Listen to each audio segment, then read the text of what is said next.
Hello, welcome to another episode of Prog Review. Today, that was Bryan Ferry live at the Royal Apple, recorded 19th of December 1974. Yes, it's a live album. I think it's Ferry's first tour, solo tour, and where do we go with this? It's a live recording, and it documents a time and a place, another time, another place. But it's not what you'd expect. It's not what you expect. How so, Darren? How so? Well, firstly, Mr. Ferry plays only one Roxy Music track, a really good time, and the rest of it is his cover versions. I don't know if you're familiar with his career.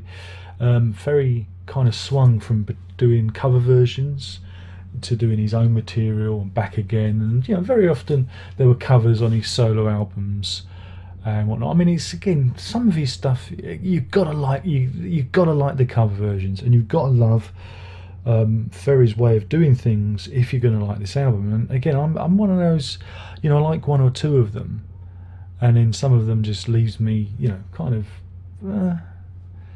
a little bit, indifferent. It opens with a blistering, though. I say that, and I say it opens with a blistering version of the Stones'. That's the Rolling Stones. Got to make sure, can't be too colloquial here. It's the Rolling Stones, not the Strolling Bones. Ha ha ha. Sympathy for the Devil, and it is, it's an interesting one to open with. It certainly grabs you by the lapels, because he'd be all tuxedoed up, wouldn't he? Lapels, no, just me then. It certainly grabs you and drags you along at a frenetic pace, and it's really good. But again, it's a cover version, and Ferry. If you can imagine the Stones, but with Ferry doing, "Hey, pleased to meet you, you forget my name," doing that, then that's the whole album. That's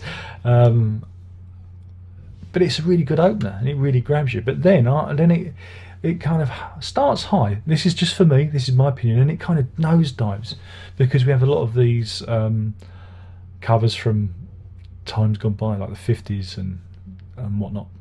So you have I Love How You Loved Me, Baby I Don't Care. I think, isn't it? Is it I Love How You Love Me? I think that was one. It sounded like it started like. I mean, I might have got mixed up because I listened to it when I was walking to school run. All right, please forgive me, but I might have got it mixed up. I don't know if it was that one, but it sounds like it opens like the Bonzo's Canyons of Your Mind. Now, I don't know if the Bonzo's got it from that song or it's just a happy coincidence, but I thought he was going to do "In the Canyons of Your Mind," but he didn't, because that would have been cool. Then you have Baby I Don't Care, It's My Party. Again, I quite like that song, but I don't like this version of it, funny enough. Don't Worry Baby, and it picks up with Another Time, Another Place. Again, it's one I'm familiar with. Then it goes down again with Finger Popping, Tracks of My Tears. Again, it just, I don't know, they just don't grab me. And so it goes on, and then it comes up again with Smoke Gets in Your Eyes, which I absolutely love his version of it, because his version just, I don't know, just works. Again, it's the voice, and I love the song as well. Again, you've got to really like the song. And then that's followed by Hard Rain's Gonna Fall, the Bob Dylan song, which is absolutely, again, fantastic. I love that one. Really good time. The Roxy track, which is good fun.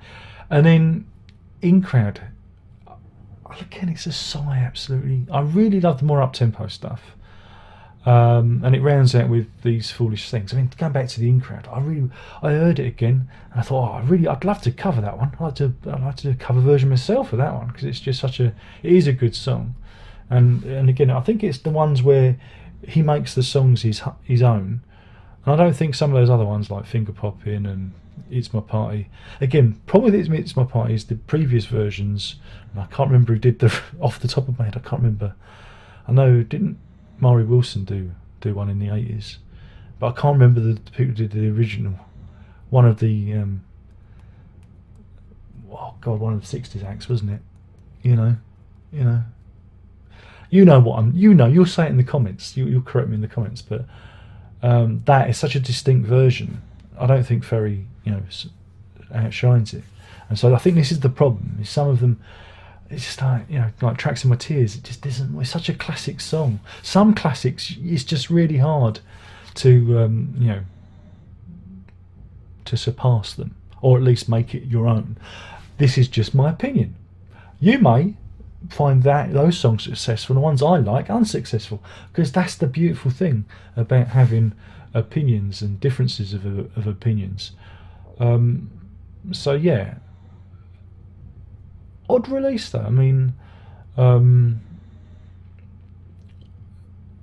I just thought it was odd to release it now. I mean, again, this came like I said, 1974. He'd released These Foolish Things in Another Time, Another Place in 73 and 74.